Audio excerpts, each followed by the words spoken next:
Avec du recul, je peux identifier le moment exact où mon mariage est mort, pas l'enterrement, ni les funérailles, mais le moment précis où le cœur a cessé de battre. Ce n'était pas dramatique, pas de cris, pas d'assiettes cassées, pas de SMS découverts provenant d'un autre homme. C'était plus calme que ça, et plus mortel aussi.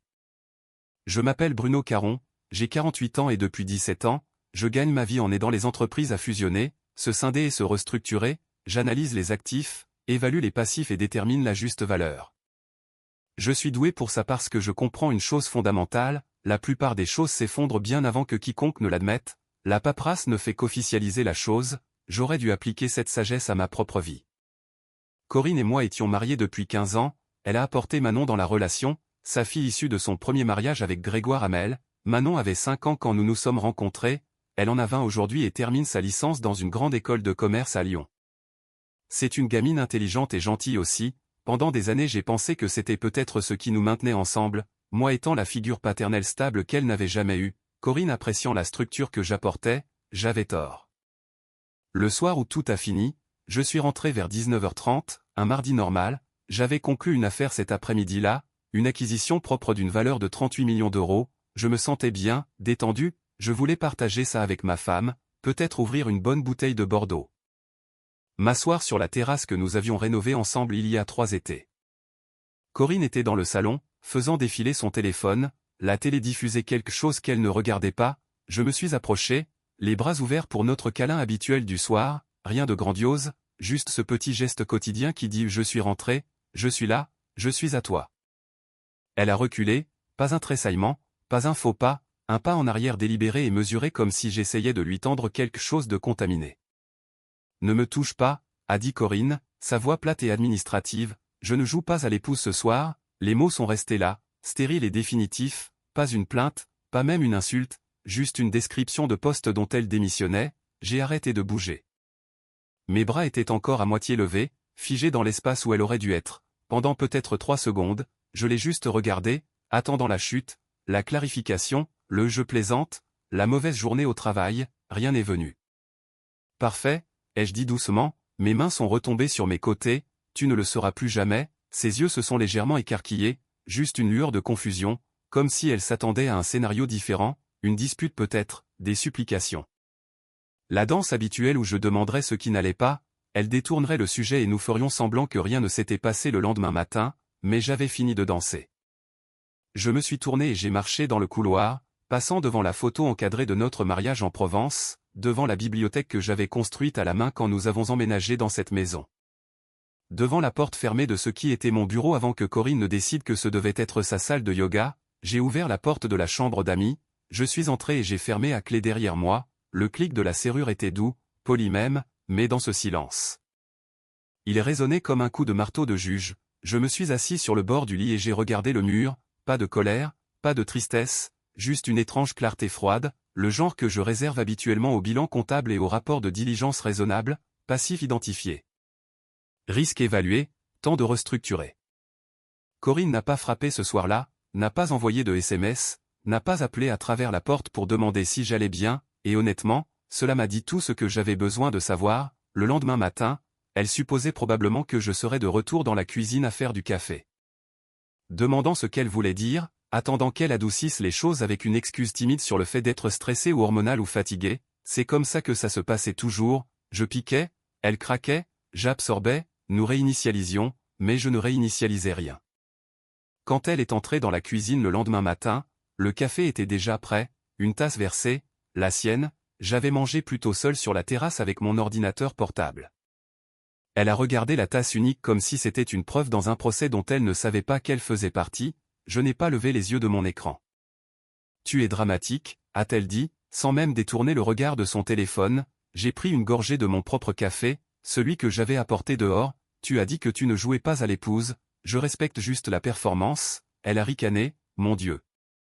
Une remarque et tu agis comme si j'avais commis un crime, je l'ai enfin regardé, vraiment regardé, et pour la première fois depuis des années, je l'ai vu clairement, pas comme ma femme, pas comme la mère de Manon, juste comme quelqu'un que je portais depuis trop longtemps.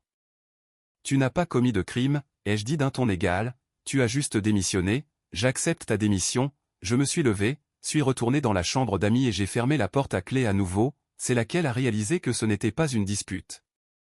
C'était une stratégie de sortie et j'avais déjà rédigé les termes. Corinne s'attendait au schéma habituel, un jour ou deux de froideur, puis je craquerais, m'excuserais d'avoir surréagi et nous glisserions à nouveau dans notre routine, c'est comme ça que ça fonctionnait toujours, sauf que je ne suivais plus le script. Deuxième jour, je me suis levé à 5h30, comme toujours, j'ai fait du café, seulement assez pour moi, j'ai pris le petit déjeuner sur la terrasse, examinant les dossiers clients pour une fusion à venir entre deux distributeurs pharmaceutiques, les chiffres étaient propres. L'affaire se conclurait en douceur, quand Corinne est descendue vers 7h, elle a trouvé la cuisine vide, pas de deuxième tasse qui l'attendait, pas d'assiette sortie, juste la légère odeur de café qui avait déjà été consommée, elle a marché jusqu'à la porte-fenêtre et m'a regardé à travers la vitre. On ne va sérieusement pas parler de ça ? A-t-elle demandé, je n'ai pas levé les yeux de mon ordinateur, continuant de faire défiler le tableau d'évaluation des actifs, Bruno, sa voix avait un tranchant maintenant, c'est ridicule, j'ai pris une gorgée de café, continuant à lire, elle est restée là encore 30 secondes. Attendant que je cligne des yeux le premier, quand je ne l'ai pas fait, elle a soufflé et est rentrée à l'intérieur, j'ai entendu la porte du placard claquer, le micro-ondes biper, sa voiture démarrer dans l'allée 10 minutes plus tard, je n'ai pas bougé. Ce soir-là, je suis rentré à 18h, Corinne était déjà là à réchauffer des restes, je suis allé directement dans la chambre d'amis, me suis changé en tenue de sport et suis allé courir, 8 km, quand je suis revenu, je me suis douché dans la salle de bain des invités. Je me suis fait un sandwich au jambon et je l'ai mangé dans ma chambre tout en rattrapant mes emails, à 21h15, elle a frappé. Bruno, allez, ces gamins, je n'ai pas répondu, elle a essayé la poignée, verrouillée, tu ne peux pas juste t'enfermer à chaque fois que tu es contrarié, a dit Corinne à travers la porte, silence, bien, fais comme tu veux, ses pas se sont éloignés dans le couloir. Troisième jour, les SMS ont commencé, on peut parler après le travail ? Je l'ai vu, je ne l'ai pas ouvert, tu vas vraiment m'ignorer ? Je n'ai pas ouvert celui-là non plus, c'est tellement mesquin, je les ai laissés s'empiler, non lus, de petites miettes numériques de sa panique grandissante. Le quatrième jour, elle a changé de tactique, quand je suis rentré, il y avait une bouteille de vin sur le comptoir, 2 verres, elle était assise sur le canapé du salon, un magazine sur les genoux, essayant d'avoir l'air décontracté, « Salut », a-t-elle dit alors que j'entrais. Son ton était plus léger, presque amical, je pensais qu'on pourrait juste parler, dissiper le malaise, j'ai regardé le vin, puis elle, puis la performance qu'elle mettait en scène, je ne bois pas le jeudi, ai-je dit d'un ton égal, ce qui était vrai, mais merci. J'ai marché vers la chambre d'amis, Bruno, sérieusement ? Sa voix est montée, j'essaie là. J'ai fermé la porte, verrouillée, elle n'a pas frappé ce soir-là, mais à 23h47, mon téléphone a vibré, je suis désolé, d'accord, je ne le pensais pas comme ça, j'étais juste fatigué et stressé, est-ce qu'on peut s'il te plaît passer à autre chose ? Je l'ai lu, puis j'ai posé le téléphone face contre terre et je me suis endormi. Le lendemain matin, vendredi, j'étais parti avant qu'elle ne se réveille, petit déjeuner d'affaires tôt avec un client en ville, une vraie réunion, pas une excuse, mais le timing jouait en ma faveur, quand je suis rentré ce soir-là, elle était dans la cuisine avec un verre de gin, pas de vin. Du gin, c'est là que j'ai su que la panique s'installait, le vin était sa boisson sociale, le gin était la boisson de son père, et elle détestait son père. Combien de temps vas-tu continuer comme ça ? A-t-elle exigé alors que je passais devant elle, je me suis arrêté, je l'ai regardée directement pour la première fois depuis des jours, continuer quoi ? Ai-je demandé calmement, ça ? Elle a geste vers l'espace entre nous, le traitement silencieux, les portes verrouillées, agir comme si je n'existais pas, tu as dit que tu ne jouais pas à l'épouse, ai-je répondu, je ne fais qu'honorer cette limite, n'est-ce pas ce que tu voulais ? De l'espace, sa bouche s'est ouverte, fermée, ouverte à nouveau, je ne voulais pas dire. Tu l'as dit, ai-je coupé, et je t'ai cru, je suis allé dans la chambre d'amis et j'ai fermé la porte. Cette nuit-là, elle a envoyé 4 autres SMS, s'il te plaît, on doit arranger ça, tu me manques, réponds-moi, je n'en ai pas ouvert un seul parce qu'au moment où je répondrais, elle saurait que j'étais toujours accessible, qu'il y avait encore une ficelle qu'elle pouvait tirer. Mais le théâtre était fermé, les lumières étaient éteintes, et elle commençait à réaliser qu'elle jouait devant une salle vide depuis le début. À la fin de la première semaine, Corinne a réalisé que le silence n'était pas une phase, c'était une stratégie et elle avait besoin de renfort. Dimanche matin, elle a appelé sa sœur Stéphanie, j'ai entendu sa voix depuis la chambre d'amis. Ce ton décontracté forcé qu'elle utilisait quand elle essayait de contrôler un récit, « Salut Steph, c'est moi, oui, je sais que ça fait un moment, écoute, je voulais juste prendre des nouvelles, Bruno agit vraiment bizarrement ces derniers temps. Je continuais à travailler sur mon ordinateur portable, examinant les documents finaux pour une fusion dans le secteur de la santé qui se concluait mardi, les chiffres ne mentent pas, les gens si, non, rien de tel, a continué Corinne, il est juste distant, froid, ne veut pas me parler. Je ne sais pas ce que j'ai fait, j'ai failli rire, elle savait exactement ce qu'elle avait fait, 15 minutes plus tard, sa voix est devenue plus calme, plus serrée, d'accord, oui, je vais trouver une solution, merci Steph, l'appel s'est terminé brusquement, pas d'au revoir chaleureux. Pas de plan pour se voir, juste le clic creux de quelqu'un qui avait été poliment congédié. Cet après-midi-là, elle a essayé Cédric, mon meilleur ami depuis l'université, le gars qui était mon témoin à notre mariage, qui avait enduré les commentaires passifs-agressifs de Corinne à chaque barbecue depuis 15 ans et qui se montrait toujours avec le sourire. J'étais dans le garage à organiser mes outils, déplaçant les choses dont j'aurais besoin, laissant derrière ce dont je n'avais pas besoin, à travers la fenêtre ouverte, j'ai entendu sa voix, « Salut Cédric, c'est Corinne, est-ce que Bruno va bien ?» Il est vraiment bizarre cette semaine, pause, oh, il t'a dit qu'on avait des problèmes, pause plus longue, sa voix s'est tendue, je vois, eh bien, si tu lui parles, peux-tu lui dire de m'appeler ? La réponse de Cédric a dû être courte car 5 secondes plus tard, elle a dit d'accord, ok, merci, clic, j'ai continué à trier, clé à gauche, tournevis à droite, tout catégorisé, tout comptabilisé. Lundi, elle est devenue désespérée, elle a appelé mon coiffeur, Patrice me coupe les cheveux depuis 12 ans, un Italien de la vieille école qui tient un salon à 2 chaises en centre-ville, le genre d'endroit où les hommes vont pour réfléchir, pas pour parler. J'ai découvert l'appel plus tard cet après-midi-là quand je me suis arrêté pour ma coupe habituelle, ta femme a appelé, a dit Patrice, la cape claquant autour de mes épaules, je sais, elle voulait savoir si tu avais mentionné quelque chose de bizarre récemment. Il a fait des guillemets avec ses ciseaux, qu'est-ce que tu lui as dit ? Que tu les voulais courts sur les côtés, propres sur le dessus, comme toujours, Patrice a souri dans le miroir, ce n'était pas ce qu'elle voulait dire, mais c'est tout ce qu'elle obtiendra de moi, j'ai hoché la tête, j'apprécie ça, tu vas bien. A-t-il demandé, la tondeuse bourdonnant, mieux que je ne l'ai été depuis des années. Ce soir-là, Corinne attendait dans le salon quand je suis rentré, bras croisés, visage tendu, tu as monté tout le monde contre moi, a-t-elle dit, j'ai posé mes clés sur le comptoir, je n'ai monté personne, j'ai juste arrêté de te porter, qu'est-ce que c'est censé vouloir dire ? Ça veut dire que les gens m'aiment pour moi, ai-je dit, pas parce que j'étais ton mari, tu réalises ça maintenant seulement ? Sa mâchoire s'est serrée, alors, c'est une question d'ego, prouver que tu es meilleur que moi, non, ai-je dit calmement, c'est à propos de moi croyant enfin que je mérite mieux que quelqu'un qui traite le mariage comme un travail à temps partiel, je suis allé dans la chambre d'amis. Elle n'a pas suivi, mais plus tard cette nuit-là, j'ai remarqué quelque chose, de petites choses dans la maison, l'album de mariage sur la table à manger, une photo encadrée de nous en Provence sur le comptoir de la cuisine. Une vieille carte d'anniversaire que je lui avais écrite posée contre le grille-pain, des miettes de pain, des rappels, de petites mines terrestres émotionnelles conçues pour me rendre nostalgique, coupable, tendre, je les ai laissées exactement là où elle les avait placées. Je n'en ai pas touché une seule parce que la nostalgie est juste un mot plus joli pour le déni, et j'avais fini de vivre dans le passé. Samedi matin, 8h12, Corinne s'est redressée brusquement dans son lit, le téléphone brillant dans sa main, j'étais déjà réveillé dans la chambre d'amis à passer en revue mes emails, la notification était simple, icône bleue, logo familier de la banque. Objet, confirmation de clôture du compte chèque joint, j'ai entendu ses pas frapper le couloir 30 secondes plus tard, rapide, en colère, elle n'a pas frappé, a juste essayé la poignée, toujours verrouillée, Bruno. Sa voix était aiguë, ouvre cette porte. Maintenant j'ai pris une gorgée de café, attendu, tu as fermé le compte. Elle criait, maintenant tu l'as vidé. J'ai ouvert la porte, elle était là, le téléphone serré comme une preuve, les cheveux en désordre, toujours en pyjama, j'ai restructuré nos finances, ai-je dit calmement, le compte joint a été fermé, les fonds ont été transférés sur un nouveau compte à mon nom. Tu n'es plus une utilisatrice autorisée, son visage est devenu pâle, tu ne peux pas faire ça, je peux, j'étais le titulaire principal du compte, tu étais autorisé, j'ai révoqué cette autorisation, où est l'argent ?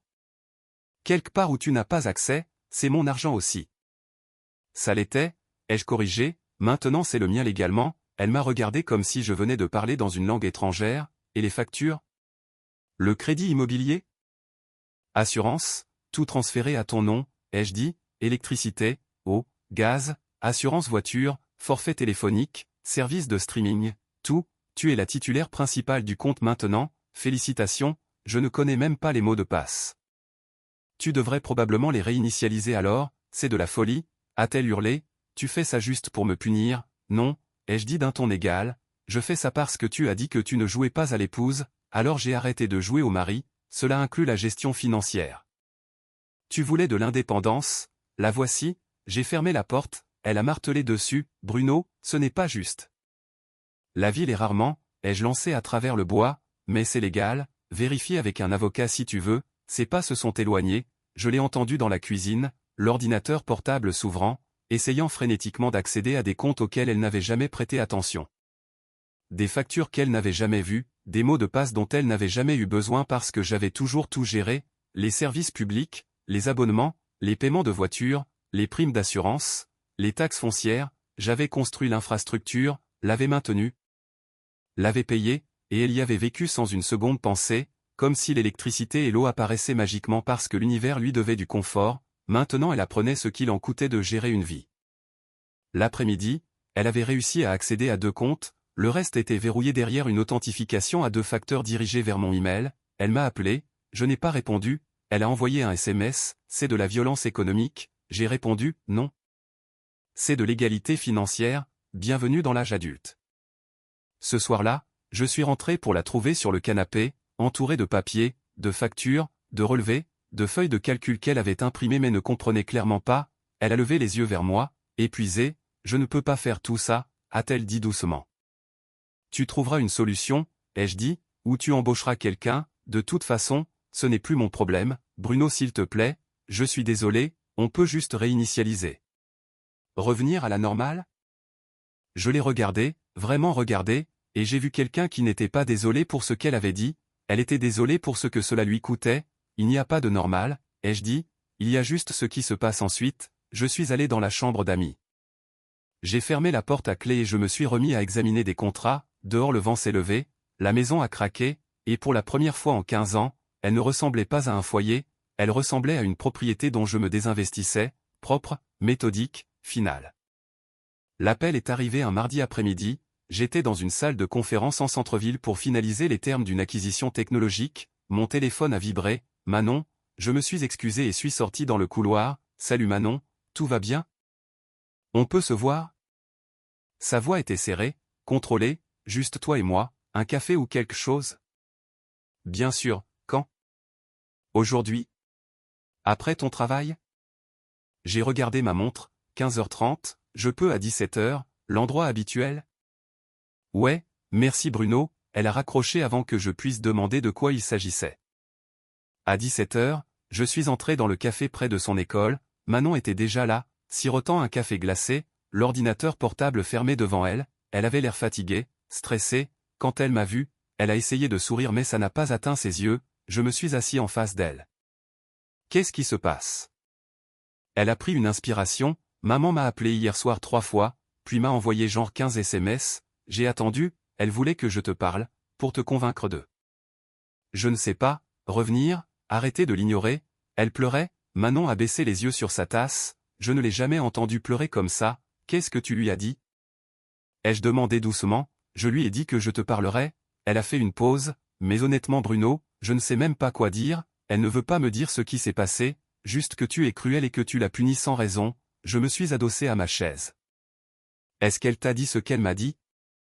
Non, elle a juste dit qu'elle avait fait une remarque et que tu as pété les plombs, j'ai hoché la tête lentement, sorti mon téléphone, ouvert mon application de mémo vocal, j'avais commencé à enregistrer nos conversations il y a 2 semaines, pas pour le tribunal, pour la clarté. Pour des moments comme celui-ci, j'ai trouvé un fichier de cette nuit-là, appuyé sur lecture, la voix de Corinne est sortie claire et froide, ne me touche pas, je ne joue pas à l'épouse ce soir, puis la mienne, parfait, tu ne le sauras plus jamais, le visage de Manon s'est figé. Elle a regardé le téléphone comme si je venais de lui montrer quelque chose d'obscène, j'ai arrêté l'enregistrement, c'est ce qu'elle a dit, quand j'ai essayé de la prendre dans mes bras comme je le faisais toujours, Manon s'est reculée, les yeux écarquillés, elle a dit ça mot pour mot. Elle est restée silencieuse un long moment, puis elle a levé les yeux vers moi et j'ai vu quelque chose changer dans son expression, pas de la colère, de la compréhension, Bruno, a-t-elle dit prudemment, je dois te dire quelque chose, j'ai attendu, l'année dernière. Maman m'a dit qu'elle pensait que tu te contentais de peu, que tu restais avec elle parce que c'était confortable, pas parce que tu l'aimais, elle a dit que tu n'étais pas assez ambitieux, que tu ne serais jamais vraiment quelqu'un qui réussit, ma mâchoire s'est serrée, elle t'a dit ça?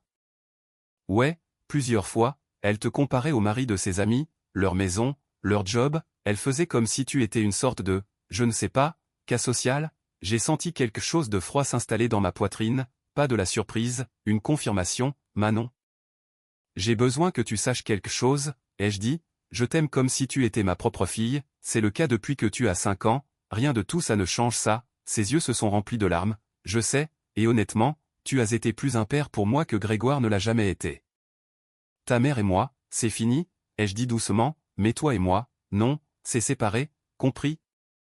Elle a hoché la tête en essuyant ses yeux, je peux te demander quelque chose? N'importe quoi, tu as un plan?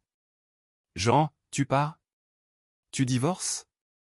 Oui, elle a absorbé ça, puis a hoché la tête, bien, j'ai cligné des yeux, bien, Bruno, je t'ai regardé prendre soin d'elle pendant 15 ans, tout payer, tout réparer, tout gérer, et elle n'a jamais dit merci une seule fois, pas vraiment, je le vois, je l'ai toujours vu, Manon.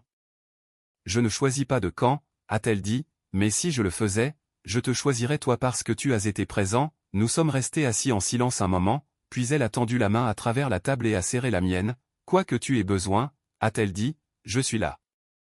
J'ai serré en retour, merci, quand je suis rentré ce soir-là, Corinne attendait, elle savait que Manon et moi nous étions vus, qu'est-ce que tu lui as dit? A-t-elle exigé, la vérité, ai-je dit, tu as monté ma propre fille contre moi, non, ai-je dit calmement, tu as fait ça toute seule, je suis allé dans la chambre d'amis et j'ai fermé la porte, derrière moi, je l'ai entendu commencer à pleurer, de vrais sanglots cette fois. Pas de manipulation, pas de performance, juste le son de quelqu'un comprenant enfin ce qu'elle avait perdu. La lettre est arrivée un jeudi, enveloppe simple, pas d'adresse de retour, cachet de la poste de Bordeaux, à l'intérieur, une simple note manuscrite sur du papier à en-tête d'hôtel, Bruno, nous ne nous sommes pas rencontrés mais je pense que nous devrions. Je suis en ville la semaine prochaine pour affaires, mercredi 18h, à la Brasserie des Arts en centre-ville, je serai au bar, Grégoire Hamel, j'ai regardé la note pendant un long moment, Grégoire Hamel, le premier mari de Corinne, le père biologique de Manon. L'homme qui les avait abandonnés quand Manon avait 2 ans et n'avait jamais regardé en arrière, qu'est-ce qu'il voulait bon sang? Mercredi est arrivé, je suis arrivé à la brasserie à 17h50, j'ai scanné le bar, un homme au début de la cinquantaine était assis seul au fond, sirotant un scotch, cheveux grisonnants, montre chère, yeux fatigués, il m'a vu, a hoché la tête et a fait signe vers le tabouret vide à côté de lui. Je me suis assis, le barman est venu, Bourbon, ai-je dit, sec, Grégoire a attendu que mon verre arrive, puis il a levé le sien, aux mauvaises décisions et aux pires épouses, a-t-il dit, je n'ai pas trinqué à ça, je l'ai juste regardé, tu te demandes pourquoi je suis là, a dit Grégoire. La pensée m'a traversé l'esprit, il a pris une gorgée, Manon m'a appelé il y a 2 semaines, première fois en 8 ans, elle m'a dit que toi et Corinne vous sépariez, pour de bon, il a posé son verre, laisse-moi te faire gagner du temps et beaucoup d'argent, je sais ce qu'elle t'a raconté sur moi. Que j'étais un bon à rien, que je les ai abandonnés, que j'étais cruel ou distant ou n'importe quelle version qu'elle a pondue au fil des ans, quelque chose comme ça, c'est des conneries, a dit Grégoire, tout ça, j'ai attendu, Corinne et moi avons été mariés pendant 4 ans. Les 2 premières étaient bien, les 2 dernières étaient un enfer, elle me gelait pendant des jours, me rabaissait devant des amis, me faisait sentir que je n'étais jamais assez bon, ne faisais jamais assez, n'étais jamais assez, et puis un soir, je suis rentré du travail et j'ai essayé de l'embrasser pour lui dire bonjour, mon estomac s'est noué, elle a reculé, a continué Grégoire, sa voix plate, elle a dit je ne joue pas à l'épouse ce soir, comme si c'était un rôle dont elle pouvait juste démissionner. J'ai senti l'air quitter mes poumons, je suis parti le lendemain, a dit Grégoire, j'ai demandé le divorce une semaine plus tard, elle a eu la garde complète de Manon parce que je ne me suis pas battu, j'étais brisé, épuisé, je voulais juste m'éloigner d'elle, mais tu as disparu, ai-je dit.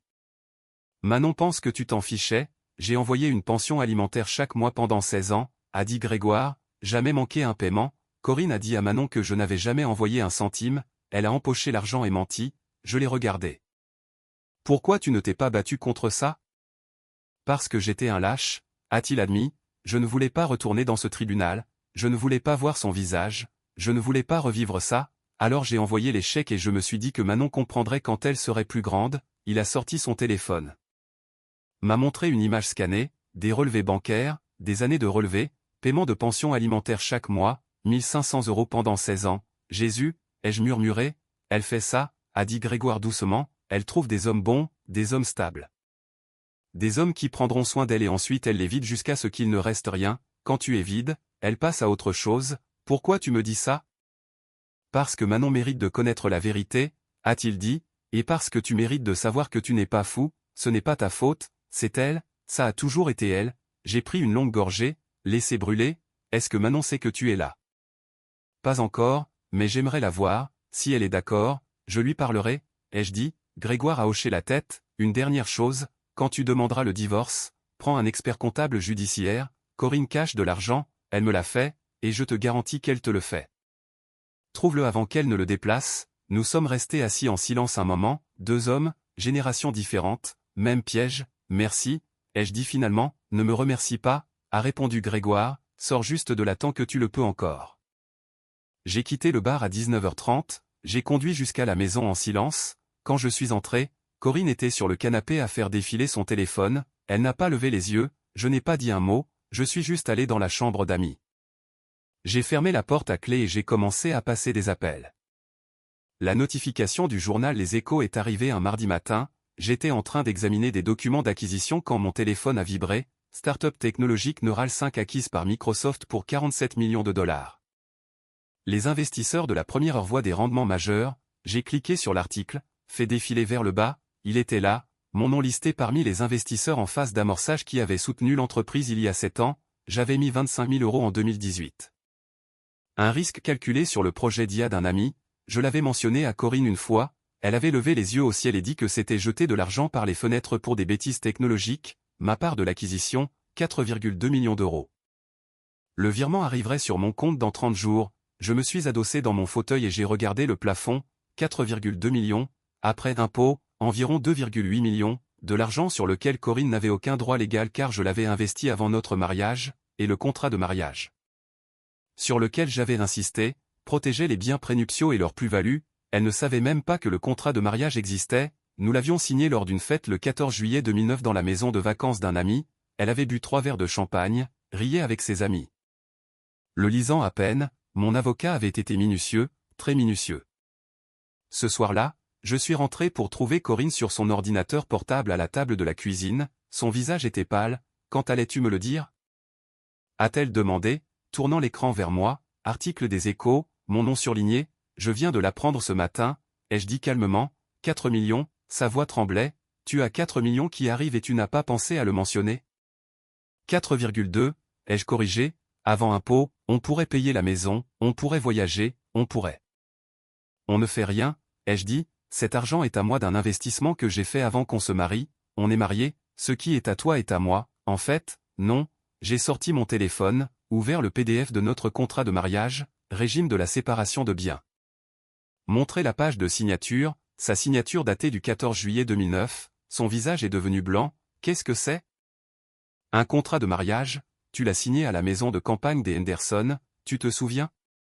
Tu buvais du champagne, tu as dit que c'était juste une formalité et tu as signé sans lire, elle a regardé le document comme s'il était écrit dans une langue étrangère, ça ne peut pas être légal. Ça l'est, tu avais un avocat indépendant à disposition, tu as choisi de ne pas l'utiliser, c'est ta responsabilité, tu m'as piégé, je t'ai donné un contrat juridiquement contraignant et tu l'as signé sans lire, ai-je dit, ce n'est pas une ruse, c'est de la négligence. Ses mains tremblaient, alors tu vas juste garder des millions d'euros pour toi pendant que je me noie sous les factures? Oui, ce n'est pas juste, la ville est rarement, ai-je dit, mais c'est légal, elle s'est levée si vite que sa chaise est tombée en arrière, tu es un homme froid et calculateur, tu as planifié tout ça, je préfère préparer, ai-je dit, mais connard marche aussi. Je suis allé vers la chambre d'amis, derrière moi, je l'ai entendu sangloter, pas le genre performatif, le vrai genre qui vient quand tu réalises que tu as perdu quelque chose que tu n'avais jamais vraiment eu. Le lendemain matin, elle a appelé son avocat, je le savais parce qu'elle criait dans son téléphone dans le salon quand je suis parti travailler, l'après-midi, elle s'était calmée, m'a envoyé un SMS, est-ce qu'on peut s'il te plaît parler de ça comme des adultes? Je suis désolé de t'avoir insulté, on peut trouver un arrangement, je n'ai pas répondu. Ce soir-là, j'ai rencontré mon propre avocat, nous avons rédigé les papiers du divorce, propre, simple, citant des différences irréconciliables, le contrat de mariage rendait tout simple, pas de prestations compensatoires, pas de partage des biens prénuptiaux. Pas de droit sur mes revenus d'entreprise ou investissement, elle aurait la maison, la voiture à son nom, tout ce qui restait sur ses comptes personnels, j'aurais tout le reste. Mon avocat m'a regardé par-dessus ses lunettes, elle va contester ça, laisse-la faire, ai-je dit. Le contrat est en béton, et pour Manon? Manon a 20 ans, légalement une adulte, mais je mets en place un fonds pour elle, un demi-million pour ses études ou ce dont elle a besoin, séparé du divorce. Il a hoché la tête avec approbation, c'est bien de votre part, c'est ma fille, ai-je dit, même si le mariage est fini. J'ai signé les papiers, le processus était en marche. Quand je suis rentré, Corinne attendait, on doit parler de l'argent, a-t-elle dit, il n'y a rien à dire, Bruno, s'il te plaît, je suis désolé de la façon dont j'ai agi, je suis désolé pour tout, on ne peut pas juste recommencer? Oubliez que tout ça est arrivé. Je l'ai regardé, vraiment regardé, et j'ai vu quelqu'un qui n'était pas désolé de m'avoir blessé, elle était désolée de perdre l'accès à mes ressources. Non, ai-je dit, on ne peut pas, pourquoi pas? Parce que le jour où tu m'as dit que tu ne jouais pas à l'épouse, j'ai arrêté de jouer au mari, et contrairement à toi, je ne reviens pas sur ma parole, je suis allé dans la chambre d'amis et j'ai fermé la porte, dehors le tonnerre grondait, l'orage arrivait, mais j'étais déjà à l'intérieur. Au sec, en sécurité, préparé.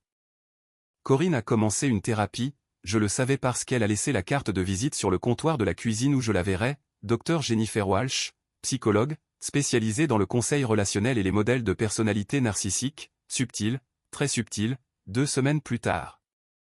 Elle a essayé une approche différente, est venue à la porte de la chambre d'amis un soir, a frappé doucement, Bruno, le docteur Walsh a suggéré que nous pourrions bénéficier d'une thérapie de couple, est-ce que tu envisagerais la chose?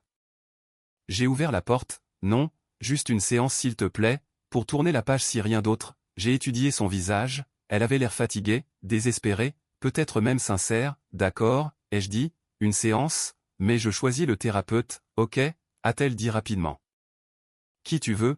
J'ai appelé le docteur Richard Brunet, un psychologue que Cédric m'avait recommandé, quelqu'un qui se spécialisait dans les divorces à haut conflit et ne tolérait pas la manipulation, la séance était prévue pour jeudi à 16 h. Nous étions assis dans le bureau du docteur Brunet aux extrémités opposées d'un long canapé, c'était un homme dans la soixantaine, barbe grise, yeux calmes, il nous a regardés tous les deux puis s'est concentré sur Corinne, pourquoi ne commencez-vous pas? A-t-il dit, dites-moi ce qui vous amène ici, Corinne s'est lancée dans sa version, comment j'étais devenu distant, froid, comment je m'enfermais pour une remarque et refusais de communiquer, comment je la punissais financièrement, comment elle voulait juste retrouver son mari. Le docteur Brunet a écouté, pris des notes, puis s'est tourné vers moi, votre point de vue, j'ai sorti mon téléphone, joué l'enregistrement, la voix de Corinne a rempli la pièce, ne me touche pas, je ne joue pas à l'épouse ce soir, la mienne, parfait, tu ne le sauras plus jamais. L'expression du docteur Brunet n'a pas changé, il a juste hoché la tête, et comment cela vous a-t-il fait sentir, Bruno? Soulagé, ai-je dit, elle a enfin dit à voix haute ce qu'elle communiquait depuis des années, que notre mariage était une performance dont elle était fatiguée, ce n'est pas ce que je voulais dire, a dit Corinne, le docteur Brunet a levé une main, Madame Caron, laissez-le finir, j'ai fini. Ai-je dit, c'est tout ce que j'ai à dire, le docteur Brunet s'est tourné vers Corinne, aimez-vous votre mari? Elle a cligné des yeux, bien sûr que je l'aime, quoi? Silence, Madame Caron, pouvez-vous me dire pourquoi vous aimez votre mari? Spécifiquement, elle a ouvert la bouche, l'a fermée, a recommencé, il est stable, il pourvoit aux besoins, il s'occupe des choses, ce sont des fonctions, a dit doucement le docteur Brunet, pas des sentiments. L'aimez-vous en tant que personne ou aimez-vous ce qu'il fait pour vous? Son visage est devenu rouge, ce n'est pas juste, c'est une question simple, elle m'a regardé, puis le docteur, puis ses mains, je ne sais pas, a-t-elle chuchoté, le docteur Brunet s'est tourné vers moi, Bruno, aimez-vous votre femme? Je l'aimais, ai-je dit, pendant longtemps, mais l'amour ne suffit pas quand l'autre personne vous voit comme un employé, pas comme un partenaire, il a hoché la tête, pris une autre note, puis a regardé Corinne, Madame Caron, je vais être direct avec vous. Ce que vous décrivez n'est pas un mariage en crise, c'est un conflit contractuel, vous êtes contrarié parce que les termes ont changé et que vous ne l'avez pas autorisé, mais votre mari a parfaitement le droit de renégocier ou de mettre fin à une relation où il se sent sous-évalué. Donc vous prenez parti, a-t-elle dit, je ne prends pas parti, a répondu le docteur Brunet, je vous dis la vérité, et la vérité est que vous avez traité votre mari comme un prestataire de service, maintenant il a démissionné, vous ne pouvez pas forcer quelqu'un à continuer de travailler pour vous. Surtout quand vous avez clairement indiqué que vous n'appréciez pas le travail. Corinne s'est levée, c'est ridicule, vous vous liguez tous les deux contre moi, Madame Caron.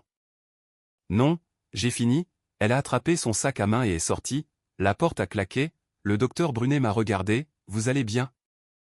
Ouais, ai-je dit, mieux que je ne l'ai été depuis des années, ce contrat de mariage que vous avez mentionné, il est solide? En béton, bien, parce qu'elle va essayer tous les angles, le briser, ne vous engagez pas, ne négociez pas, exécutez juste, c'est le plan, il s'est levé, m'a serré la main, vous faites la bonne chose, le plus dur est passé. J'ai quitté son bureau et marché jusqu'à ma voiture, le soleil se couchait, l'air était frais, clair, pour la première fois depuis des mois, j'avais l'impression de pouvoir respirer. L'invitation est arrivée sur du papier cartonné épais, lettrage doré, le gala annuel de la Fondation Garnier, l'événement auquel Corinne et moi avions assisté ensemble pendant 12 années consécutives. Cette année, j'y allais seul, je suis arrivé à 19h15, la salle de bal de l'hôtel Crillon. Des lustres scintillants comme des étoiles gelées, un quatuor à cordes jouant quelque chose de classique et oubliable, je portais un nouveau costume, bleu marine, taillé sur mesure, impeccable, je me sentais différent, plus léger. Comme si j'avais enfin arrêté de porter le poids de quelqu'un d'autre, Cédric m'a retrouvé près du bar, tu as l'air bien, mec, comment tu tiens le coup? Mieux que prévu, ai-je dit, Corinne vient. Probablement, elle ne rate jamais ce truc, tu es prêt pour ça? J'ai souri, ouais, je le suis, à 19h40, elle est arrivée, robe noire, fente haute, cheveux parfaitement coiffés, elle a scanné la salle, et quand ses yeux m'ont trouvé, ils se sont écarquillés, je me tenais avec un groupe d'investisseurs que j'avais rencontrés grâce à l'affaire Neural 5. Des gens qui réussissent, des gens vifs, et à côté de moi, Dr Sarah Toussaint, une investisseuse en capital risque que je connaissais depuis des années, brillante, élégante, et ce soir ma cavalière, pas romantique, pas encore, mais la possibilité flottait dans l'air comme un parfum coûteux. Corinne a commencé à marcher vers nous, Sarah l'a remarqué, c'est elle? A demandé Sarah doucement, ouais, tu veux que je fasse écran? Pas besoin, ai-je dit, elle ne peut plus me toucher, Corinne a atteint notre cercle, sourire en place, Bruno, a-t-elle dit, je ne savais pas que tu venais, pourquoi je ne viendrais pas? Ai-je dit calmement, je suis donateur depuis 8 ans, ses yeux ont glissé vers Sarah, retour vers moi, je pensais qu'on pourrait peut-être parler après, il n'y a rien à dire, ai-je dit, les papiers du divorce ont été déposés hier, tu seras notifié lundi, son visage est devenu pâle. Tu as déposé. Oui, sans même me le dire? Tu as eu la même courtoisie que tu as donnée à notre mariage, ai-je dit, aucune, les gens autour de nous s'étaient tus, pas de manière évidente, juste ce changement subtil quand des conversations importantes ont lieu dans des espaces publics, la voix de Corinne a baissé, Bruno. S'il te plaît, pas ici, alors pars, ai-je dit, parce que moi je reste, elle est restée là un autre instant, puis s'est tournée et a marché vers la sortie, ses talons claquaient sur le marbre, le son est devenu plus calme, puis a disparu, Sarah m'a regardé, tu vas bien? Ouais, ai-je dit, vraiment, le reste de la soirée a été fluide, j'ai travaillé, ri, fait des projets pour de futurs investissements, vers 21h30, je suis sorti prendre l'air, Manon attendait près de la fontaine, elle était descendue de Lyon en voiture, salut, a-t-elle dit. Maman m'a appelé, elle est assez bouleversée, je sais, elle a dit que tu l'avais embarrassée là-dedans, je lui ai dit la vérité, ai-je dit, c'est tout, Manon a hoché la tête, bien, elle avait besoin de l'entendre, elle a fait une pause, j'ai rencontré Grégoire la semaine dernière. Il m'a parlé de la pension alimentaire, de tout, comment tu te sens par rapport à ça? En colère, a-t-elle dit, mais pas contre lui, contre elle pour m'avoir menti toute ma vie, je l'ai attirée dans une étreinte, tu vas aller bien, Manon, je sais, a-t-elle dit, parce que je tais-toi, quand je suis rentré ce soir-là, la maison était vide, Corinne était partie. Avait juste fait un sac et était allée chez sa sœur, selon la note sur le comptoir, j'ai marché à travers les pièces, la chambre d'amis où j'avais dormi pendant des semaines, la cuisine où elle avait essayé de me manipuler pour revenir, le salon où tout avait fini. Ça ne ressemblait plus à un foyer, ça ressemblait à un bâtiment que j'étais sur le point de quitter, et c'était bien parce qu'un foyer n'est pas un lieu, c'est un sentiment, et je ne m'étais pas senti chez moi ici depuis des années. 4 mois plus tard, le divorce a été finalisé, propre, simple, le contrat de mariage a tenu sans une seule fissure, l'avocat de Corinne avait essayé tous les angles, plaidé la contrainte, prétendu qu'elle ne comprenait pas ce qu'elle signait, même suggéré que je l'avais délibérément saoulée. Le juge a examiné les preuves, la clause de conseil indépendant, la période d'attente de 2 semaines avant la signature, les déclarations notariées, a rejeté chaque motion, Corinne a eu la maison, la voiture à son nom, ses comptes personnels, environ 80 000 € au total, j'ai eu tout le reste. Les investissements, les revenus d'entreprise, le paiement Neural 5, mes comptes de retraite, le nouvel appartement que j'ai acheté en centre-ville, pas de prestations compensatoires, pas d'obligations continues, Manon a eu son fonds fiduciaire, un demi-million d'euros. Géré par un mandataire indépendant jusqu'à ses 25 ans, elle a pleuré quand je lui ai dit, m'a appelé le meilleur père qu'elle ait jamais eu, ça a rendu tout cela digne d'intérêt. J'étais assis dans mon nouvel appartement quand Cédric a appelé, j'ai entendu dire que Corinne est fiancée, a-t-il dit, déjà? Ai-je demandé, à qui? Un directeur régional qu'elle a rencontré à une conférence, un type plus âgé, cadre retraité, j'ai ri, bien sûr qu'elle l'est, tu es ok avec ça? Cédric, je me fiche de ce qu'elle fait, ce n'est plus mon problème, c'est juste, et, Sarah Toussaint a demandé de tes nouvelles hier, a dit que vous devriez prendre un café, ouais, je pense qu'elle est intéressée, peut-être que je vais l'appeler, tu devrais. Tu mérites quelqu'un qui t'apprécie vraiment, après avoir raccroché, je suis allé à la fenêtre, la ville s'étendait en contrebas, lumière, mouvement, vie, mon téléphone a vibré, un SMS de Manon, brunch demain? Je veux entendre parler de ton nouvel appart, j'ai souri et répondu, absolument, c'est pour moi, un autre SMS est arrivé, Sarah, salut l'étranger, toujours partant pour ce café dont on a parlé? J'ai hésité, puis tapé, que dis-tu d'un dîner plus tôt? Sa réponse est venue vite, parfait, vendredi à 19 h, c'est un rendez-vous, j'ai posé le téléphone et regardé autour de mon appartement, moderne, propre, à moi, pas de vieilles photos sur les murs, pas d'album de mariage sur les tables, pas de rappel d'une vie que j'avais dépassée. Juste de l'espace, du potentiel, de la liberté. Corinne m'avait demandé une fois juste avant que le divorce ne soit finalisé si je regrettais d'être parti, je lui ai dit la vérité, la seule chose que je regrettais était de ne pas être parti plus tôt.